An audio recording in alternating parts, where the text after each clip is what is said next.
আমরা ক্লাস 11-এর কেমিস্ট্রি প্রথম চ্যাপ্টার শুরু করছি। এটা হচ্ছে some basic concept of chemistry. রসায়নের যে প্রাথমিক ধারণা সেটা সম্পর্কে আমাদের পড়তে হচ্ছে। আমরা জানি এই ক্লাস 11-এর যে প্রথম চ্যাপ্টার, যেটা ইউনিট 1, সেটা হচ্ছে some basic concept of chemistry বা কেমিস্ট্রি। রসায়ন বিজ্ঞানের প্রাথমিক কিছু ধারণা রয়েছে, কিছু বেসিক কনসেপ্ট, কিছু বেসিক ফর্মুলা আমরা পড়ব। তোমরা দেখবে তোমাদের যে কোনো বইতে দেখবে যে প্রথম যে চ্যাপ্টারটা যেখানে শুরু হচ্ছে সেখানে কতটা মেজারমেন্ট সম্পর্কে কিছু বলা আছে। মেজারমেন্ট সম্পর্কে কিছু টপিকস রয়েছে, যেরকম তাৎপর্যপূর্ণ অঙ্ক সংখ্যা, significant figure, rounding of digit, হ্যাঁ, কিছু ইউনিট ডাইমেনশন সম্পর্কে রয়েছে, এরর অ্যানালিসিস সম্পর্কে রয়েছে। এবং এই পোর্শনটা হচ্ছে যে ফিজিক্স এবং কেমিস্ট্রির কমন পোর্শন। ফিজিক্সও দেখবে তোমরা প্রথম চ্যাপ্টারে এই বিষয়গুলো রয়েছে এবং ফার্স্ট যেখানে ইউনিট ডাইমেনশন রয়েছে। তো আমরা যেহেতু এই বিষয়টাকে ইন ডিটেলস ফিজিক্সে পড়বো ইউনিট ডাইমেনশনে, তাই আমি প্রথম পার্টটাকে এখানে কুইট করেছি, স্কিপ করে রেখেছি। এটা আমি ফিজিক্সে পড়াবো, ওকে, ইউনিট অ্যান্ড ডাইমেনশন যখন পড়বো আমরা। তো আমরা এখানে ডিরেক্ট আমাদের যে কতগুলো রাসায়নিক সংযোগ সূত্র রয়েছে কেমিস্ট্রির, সেগুলো দিয়ে স্টার্ট করবো, ওকে। তো সাম ইম্পর্টেন্ট কেমিক্যাল যে ল অফ কেমিক্যাল কম্বিনেশন যেগুলো রয়েছে, মানে রাসায়নিক সংযোগ সূত্র, হ্যাঁ, বাংলায় তোমরা এটাকে বলতে পারো রাসায়নিক সংযোগ সূত্র, ওকে। রাসায়নিক সংযোগ সূত্র, যে আমাদের যে রাসায়নিক পদার্থগুলো রয়েছে, সেই রাসায়নিক পদার্থগুলো কতগুলো বিশেষ ল মেনে, কতগুলো বিশেষ সূত্র মেনে তৈরি হয়। এক বা একাধিক পদার্থের সংযুক্তি ঘটে যে নতুন কোনো রাসায়নিক পদার্থ যখন তৈরি হয়, সেগুলো কতগুলো ল মেনে তৈরি হয়, কতগুলো নিয়ম বা সূত্র মেনে তৈরি হয়, সেগুলোকে রাসায়নিক সংযোগ সূত্র বলা হয়েছে। সেই সূত্রগুলো কী কী রয়েছে? সূত্রগুলো আমি যদি বলি 1, 2 করে যদি আমি লিখি, আমরা যে সূত্রগুলো পড়বো প্রায় 5খানা সূত্র প্রথমে আমরা পড়বো। যেমন প্রথমে আমরা পড়বো law of conservation of mass, okay, law of conservation of mass, conservation of mass মানে ভরের সংরক্ষণ সূত্র। তারপর আমরা পড়বো ল অফ মাল্টিপল প্রপোর্শন বা গুণানুপাতের সূত্র, ল অফ মাল্টিপল প্রপোর্শন বা গুণানুপাতের সূত্র। আমরা পড়ব law of definite proportion, law of definite proportion পড়ব, ওকে। তারপর আমরা পড়ব রেসিপ্রোকাল প্রপোর্শন, মিথানুপাত সূত্র, যেটাকে বাংলায় বলা হয় রেসিপ্রোকাল প্রপোর্শন।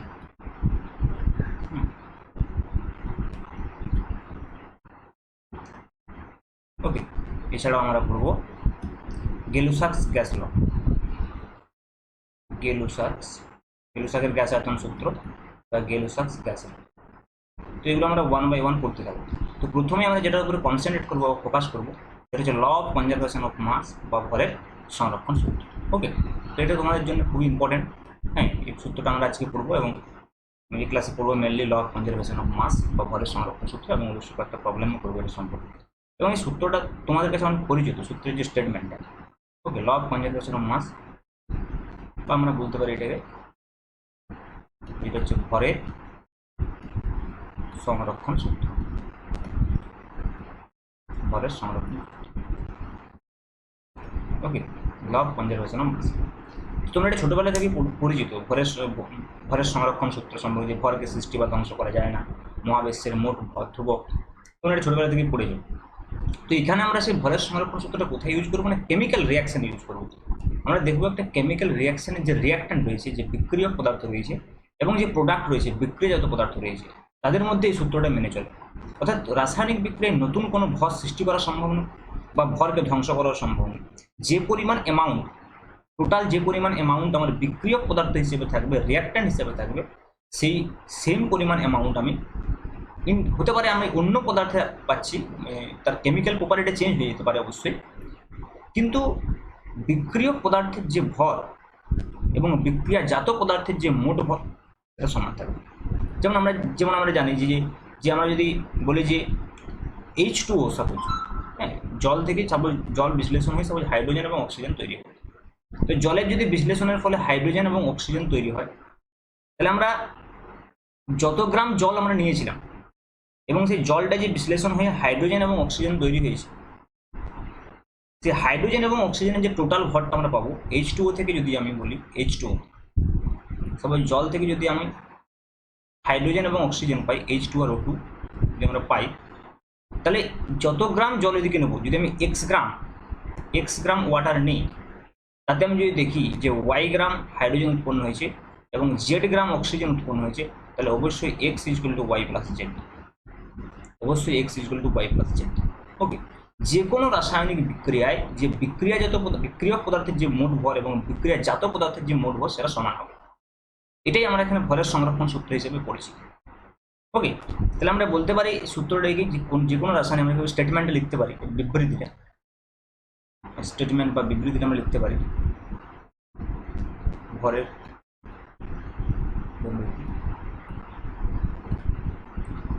যে কোনো রাসায়নিক বিক্রিয়ায়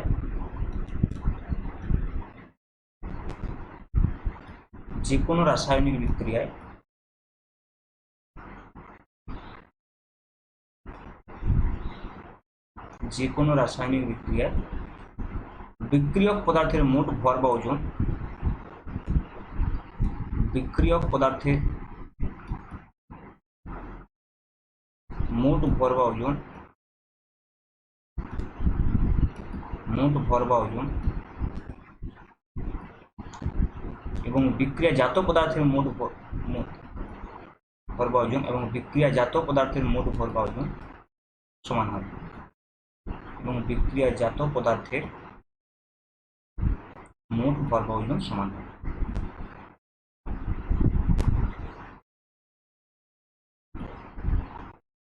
ভর বা ওজন সমান হবে। ওকে, এটা হচ্ছে ইন জেনারেল আমরা ভরের সূত্রটাকে এরকম, ভরের সংরক্ষণ সূত্রটাকে এইভাবে ডিফাইন করেছিলাম যে mass is neither created not destroyed. In general যদি আমরা বলি ভরের সংরক্ষণ সূত্র, বাট এখানে আমরা ভরের সংরক্ষণ সূত্রটাকে অ্যাপ্লাই করতে চাইছি শুধুমাত্র রাসায়নিক বিক্রিয়ার ক্ষেত্রে। যেটা রাসায়নিক বিক্রিয়ার ক্ষেত্রে কীভাবে এটা অ্যাপ্লাই করছি, রাসায়নিক বিক্রিয়ার ক্ষেত্রে যেমন আমরা বলছি H2O থেকে H2 প্লাস O2, সিমিলারলি আমরা আদার্স কোনো রাসায়নিক বিক্রিয়ার এক্সাম্পল দিতে পারি, যেমন CaCO3 ক্যালসিয়াম কার্বনেটকে আমরা এটা যদি হিট দেওয়া হয় তাহলে উৎপন্ন হবে কি, calcium oxide plus carbon dioxide. এখানে যদি আমরা সাপোজ আমরা যদি বলছি যে X গ্রাম CaCO3 নিই, বা আমি এখানে XYZ দিচ্ছি, আমি অন্যভাবে বলতে পারি, সাপোজ আমি বললাম যে A gram, okay, A gram CaCO3 নিয়েছি, তারপরে সাপোজ আমার B গ্রাম CaO এবং C গ্রাম CO2 যদি উৎপন্ন হয়, তাহলে অবশ্যই A equal to B plus C, অবশ্যই A equal to B plus C। এবং শুধু একটু বিশ্লেষণের সময়ই নয়, যদি H2 আর O2 যদি একসঙ্গে সংযুক্ত হয়ে H2O উৎপন্ন করে, সেক্ষেত্রেও সেম, এটা যদি A গ্রাম হয়, এটা যদি B গ্রাম হয়, আর এটা যদি C গ্রাম হয়, A গ্রাম B গ্রাম আর যদি আমি C গ্রাম নিই, তাহলে এখানেও অবশ্যই হবে A plus B equal to C, অবশ্যই হবে A plus B equal to C। ওকে, তাহলে ভরের সংরক্ষণ সূত্র মানে হচ্ছে যে কোনো রাসায়নিক বিক্রিয়ায় বিক্রিয়ক পদার্থের মোট ভর এবং বিক্রিয়াজাত পদার্থের মোট ভর সমান। ওকে, কিন্তু এখানে একটা সামান্য বিষয় রয়েছে, যেটা হচ্ছে যে অনেক সময় আমরা দেখি যে রাসায়নিক বিক্রিয়ায় কিছু পরিমাণ তাপ শক্তি উৎপন্ন হয়। বিশেষ করে আমি যদি নিউক্লিয় বিক্রিয়ার কথা বলি, তাহলে সেখানে অনেক বেশি পরিমাণ তাপ উৎপন্ন হয়। তো একটা তাপ উৎপন্ন হচ্ছে মানে সেখানে একটা এনার্জি, অবশ্যই heat is a form of energy, অবশ্যই তাপ হচ্ছে শক্তির একটা বিশেষ ফর্ম হচ্ছে তাপ। তাহলে একটা এনার্জি উৎপন্ন হচ্ছে, সেই এনার্জিটা দেখা যাচ্ছে যে এই যে ভরগুলোর আমরা কথা বলছি, যে এক্স গ্রাম ওয়াই গ্রাম জেড গ্রাম যে ভরগুলোর কথা বলছি, সেই ভরগুলোই কিন্তু ট্রান্সফার হয়ে আসলে এনার্জিতে রূপান্তরিত হচ্ছে। তাহলে অনেক ক্ষেত্রে দেখা যায় এই যে এক্স ইকুয়াল আমি ওয়াই প্লাস জেড বলছি, দেখা যায় যে এটার মধ্যে স্লাইড ডিফারেন্স থাকে, একদম এক্স্যাক্টলি ইকুয়াল কিন্তু হয় না। হ্যাঁ, ভরের সংরক্ষণ সূত্রটা সেইরকমভাবে যদি আমি ভাবি, তাহলে এক্স্যাক্টলি কিন্তু অ্যাপ্লিকেবল নয়। কেন এক্স্যাক্টলি অ্যাপ্লিকেবল নয় না, আমি যেটা বলছিলাম যে সাপোজ A গ্রাম CaCO3কে হিট করে আমি যদি B গ্রাম CaO এবং C গ্রাম CO2 পাই, যদি C গ্রাম CO2 পাই, তাহলে দেখবো যে এই যে দুটো আমি ইকুয়াল বলছি না, এদের মধ্যে একটা সামান্য ডিফারেন্স রয়েছে, হয়তো কিছুটা কমে গেছে। যা প্রোডাক্টের রিয়াক্টেন্টে যা হচ্ছিল, সাপোজ A গ্রাম CaCO3 নিয়েছি, তার ফলে প্রোডাক্ট হয়েছে B গ্রাম CaO এবং C গ্রাম CO2। তো দেখা যাচ্ছে এই যে B প্লাস C যেটা আমি বলছি, সেটা এর সঙ্গে এক্স্যাক্টলি ইকুয়াল না হয়ে কিছুটা পরিমাণ কমে গেছে, এবং সেই কমে যাওয়া পরিমাণটা এনার্জিতে ট্রান্সফার হয়ে গেছে। ওকে, তো আইনস্টাইনের যে আমরা E=mc² সূত্র অনুযায়ী আমরা জানি আইনস্টাইনের যে কিছু পরিমাণ ভর E=mc² সূত্র দিয়ে কিসে পরিণত হয়, শক্তিতে রূপান্তরিত হয়। আইনস্টাইনের আপেক্ষিকতাবাদ সূত্রে দেখিয়েছেন এটা যে E=mc²।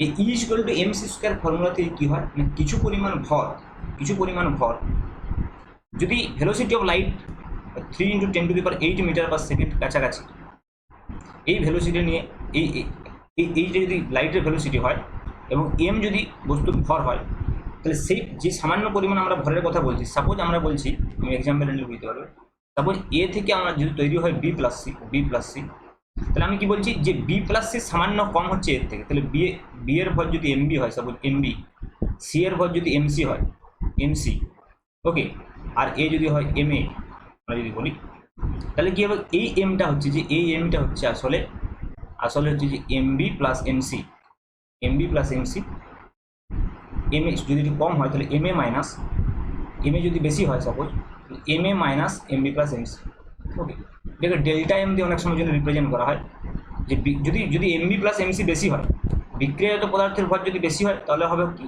তাহলে ডিফারেন্সটা কত, mb + mc - ma,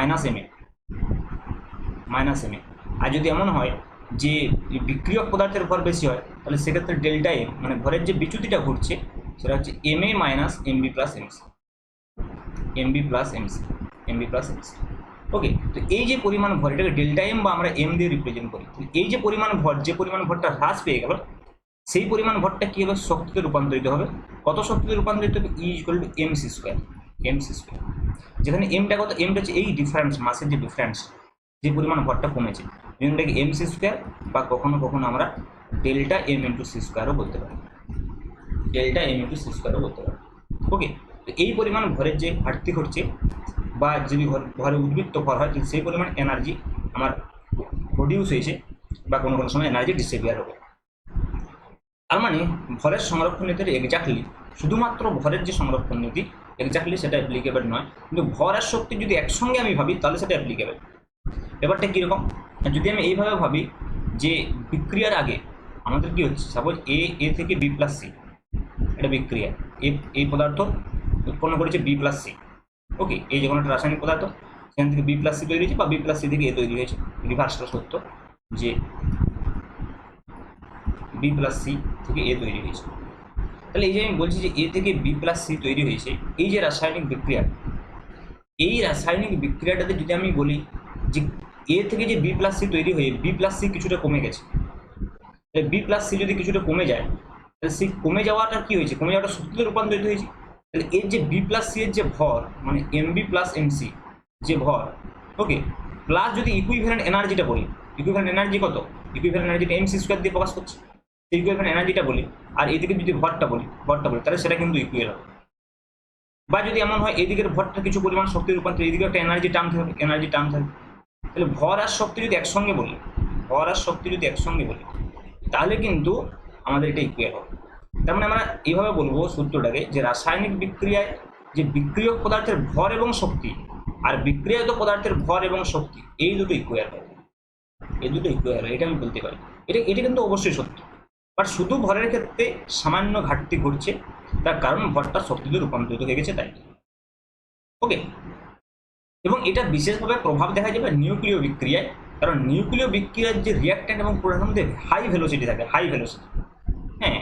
যখন আমরা নিউক্লিয় বিক্রিয়া করব, আমাদের ফিজিক্সে রয়েছে, দেখবো যে নিউক্লিয় বিক্রিয়ার ক্ষেত্রে একটা উচ্চ গতিসম্পন্ন নিউট্রন দিয়ে আঘাত করা হয়, আঘাত করে সেটাকে ওই যে রিঅ্যাক্ট্যান্টটা থাকবে সেই রিঅ্যাক্ট্যান্টটাকে তৈরি করা হয়, এবং ওখানে যে প্রোডাক্টগুলো তৈরি হবে, প্রোডাক্টটা তৈরি হওয়ার পরেও যে নিউট্রনগুলো হাই ভেলোসিটির নিউট্রন থাকবে, তাহলে ভেলোসিটি যদি খুব হাই হয়, আইনস্টাইন তার আপেক্ষিকতাবাদ তত্ত্বটা দেখিয়েছেন যে কোনো বস্তুর ভেলোসিটি যদি স্পিড অফ লাইটের কাছাকাছি হয় না, তখন এই যে তার যে ভরের পরিবর্তনটা ঘটে, ভরের যে ঘাটতিটা হয়, ভরের বৃদ্ধি বা হ্রাস যেটা হয়, ভরের যে পরিবর্তন হয় সেটা মোর ইফেক্টিভ হয়, খুব ভালোভাবে সেটা বোঝা যায়, মানে বেশি পরিমাণে সেটা পরিবর্তনটা হয়। বাট এই ইন জেনারেল যে রাসায়নিক বিক্রিয়াগুলোর কথা বলছি আমরা, এই একটু আগে আমি যে কয়েকটা রাসায়নিক বিক্রিয়ার এক্সাম্পল দিলাম, যে CO3 বলি, H2O বলি, এই রাসায়নিক বিক্রিয়াগুলোতে রিঅ্যাক্ট্যান্ট এবং প্রোডাক্টের যে ভেলোসিটি এটা খুব একটা উচ্চ ভেলোসিটি হয় না, তার ফলে এদের যে পরিমাণ ভর রূপান্তরিত হয় শক্তিতে সেটা খুবই নগণ্য। তাই এক্ষেত্রে আমরা কিন্তু এক্স্যাক্টলি ভরের সংরক্ষণ সূত্রে অ্যাপ্লাই করব যখন আমরা প্রবলেম করব। ওকে, আমরা যে পরিমাণ এনার্জি লস হচ্ছে সেটাকে ধরবো না, তার কারণ সেটা খুবই নগণ্য, নেগলিজেবল। কেন নেগলিজেবল? কারণ এই রিঅ্যাক্ট্যান্ট এবং প্রোডাক্টের যে ভেলোসিটিগুলো সেগুলো কিন্তু হাই ভেলোসিটিতে থাকে না।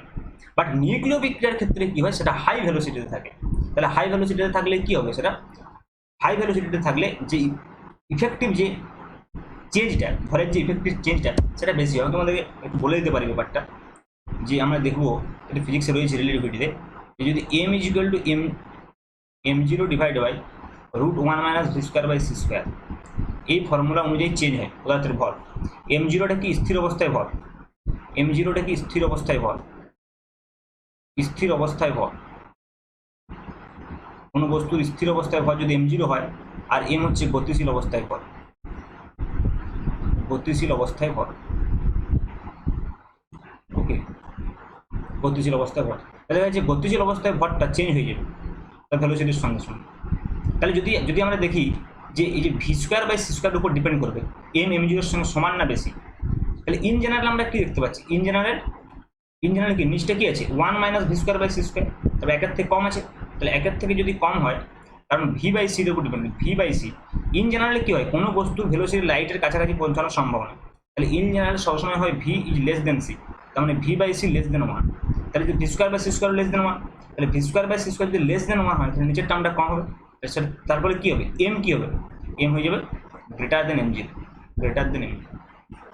তার মানে কি গতিশীল অবস্থায় বস্তুর ভর বৃদ্ধি পেয়ে যাবে, বস্তুর ভর বৃদ্ধি পেয়ে যাবে, m = m0 হয়ে যাবে।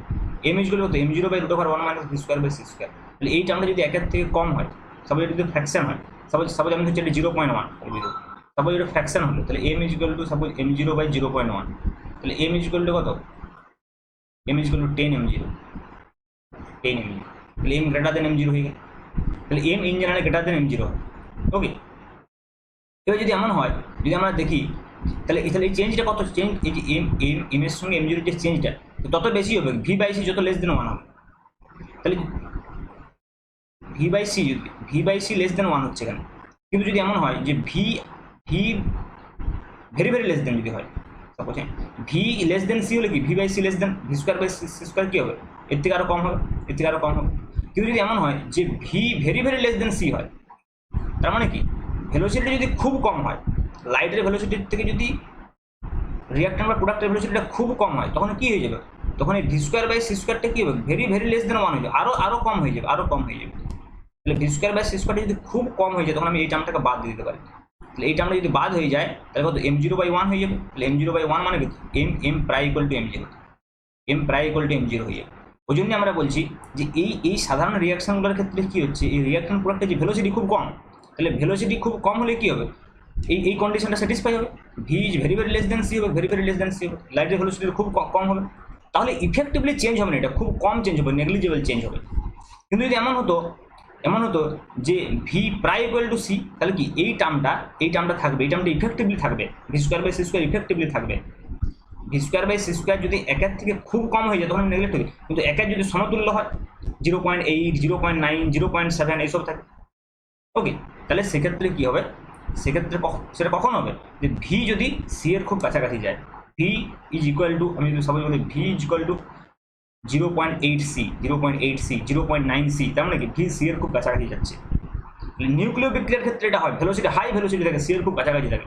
তাহলে সেক্ষেত্রে কী হবে, সেক্ষেত্রে v/c 1 এর খুব কাছাকাছি থাকবে। তাহলে 1 এর কাছাকাছি থাকলে এই টার্মটাকে আমি বাদ দিতে পারবো না, কিন্তু যদি 1 থেকে অনেক কম হয়ে যায়, তখন টার্মটাকে আমি বাদ দিতে পারবো। তাহলে সেক্ষেত্রে আমাদের কী হচ্ছে, সেক্ষেত্রে এই সাধারণ যে রিয়াকশনগুলোর ক্ষেত্রে সেটা হচ্ছে। তাহলে আমার মোদ্দা কথা হচ্ছে যে যদি তোমরা এটা যদি না তোমরা গেট করতে পারছো, তাহলে তোমরা এইটুকু জাস্ট মনে রাখবে, এটা রিলেটিভিটির বিষয়। ওকে, তাহলে তোমরা এইটুকু জাস্ট মনে রাখবে যে সাধারণ যে বিক্রিয়াগুলো রয়েছে, সাধারণ বিক্রিয়াগুলোর ক্ষেত্রে কি হচ্ছে না, সাধারণ বিক্রিয়াগুলোর ক্ষেত্রে আমরা ভরের যে পরিবর্তনটা, মানে ভরের যে শক্তিতে রূপান্তরটা, সেটাকে খুব একটা বেশি আমরা গুরুত্ব দিচ্ছি না, এত কম পরিমাণে হচ্ছে। বাট নিউক্লিয় বিক্রিয়ার ক্ষেত্রে এটা গুরুত্ব দিতে হবে। কিন্তু যেহেতু এইখানে আমরা নিউক্লিয় বিক্রিয়া সম্পর্কে ডিসকাস করবো না, কাজে এইখানে আমরা ভরের এক্সাক্ট যে ভরের সংরক্ষণ নীতি সেটা মেনে অঙ্কগুলো করব। প্রবলেমগুলো করো। ওকে, তো কয়েকটা প্রবলেম করলে তোমরা বুঝতে পারবে এসব। আমি এখন কয়েকটা প্রবলেম নিয়েছি। ওকে, এই প্রবলেমগুলো আমরা করলে বুঝতে পারবো বিষয়টা।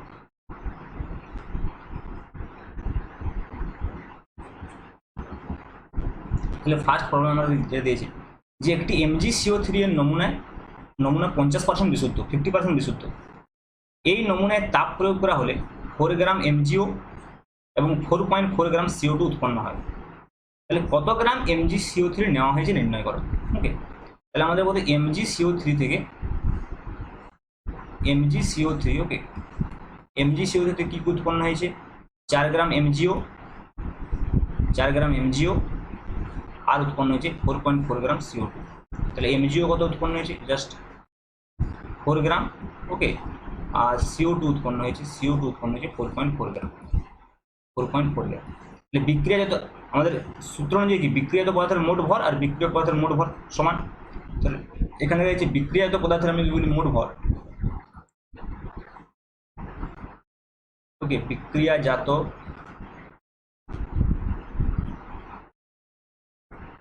পদার্থের মোট ভর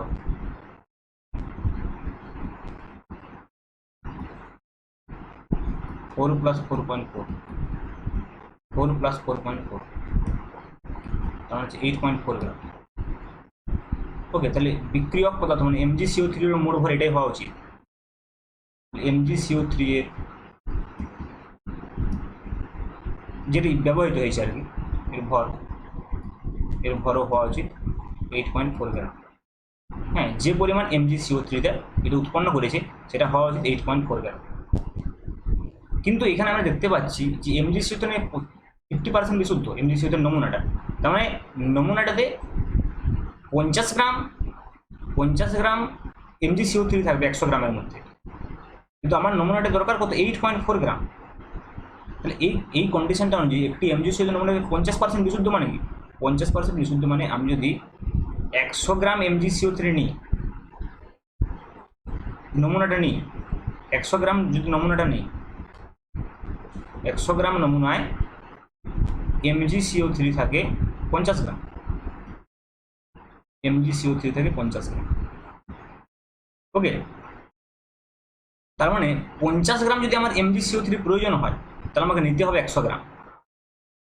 50 গ্রাম যদি আমার MgCO3 প্রয়োজন হয়, এবার লিখছি 50 গ্রাম যদি আমার MgCO3 আমার প্রয়োজন হয় নমুনায়, তাহলে আমাকে নমুনাটা নিতে হবে 100 গ্রাম, 100 গ্রাম।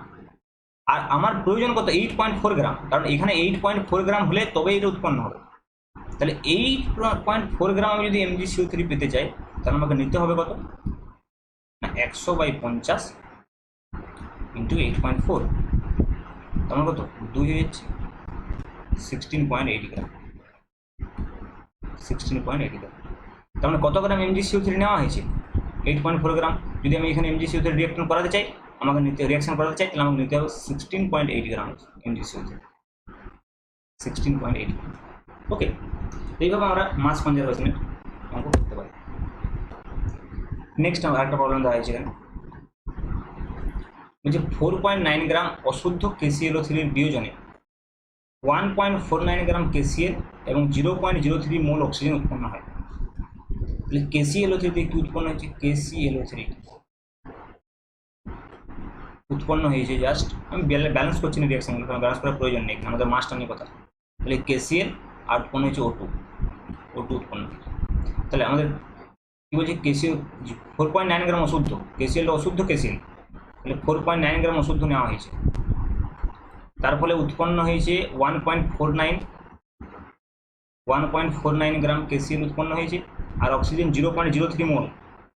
মূল কনসেপ্ট আমরা এখনো পড়িনি, মূল কনসেপ্টটা পড়লে তোমরা হয়তো একটু জানো, ক্লাস 9-এ পড়েছি মূল কনসেপ্ট, যে 1 মোল অক্সিজেন মানে 32 গ্রাম oxygen. Okay, 1 mole oxygen equal to কত? 1 মোল অক্সিজেন ইকুয়াল টু 32 গ্রাম, 32 গ্রাম। তাহলে এখানে আমাদের কথা বলি 0.03 মোল। তাহলে 0.03 মোল অক্সিজেন মানে হচ্ছে 32 ইন্টু 0.03, তাহলে 3 দুগুণে 6, 3 3 9, 0.96 গ্রাম। তার মানে অক্সিজেন উৎপন্ন হয়েছে 0.96 গ্রাম। এখন যদি আমি এদের যোগ করি তাহলে কত পাবো?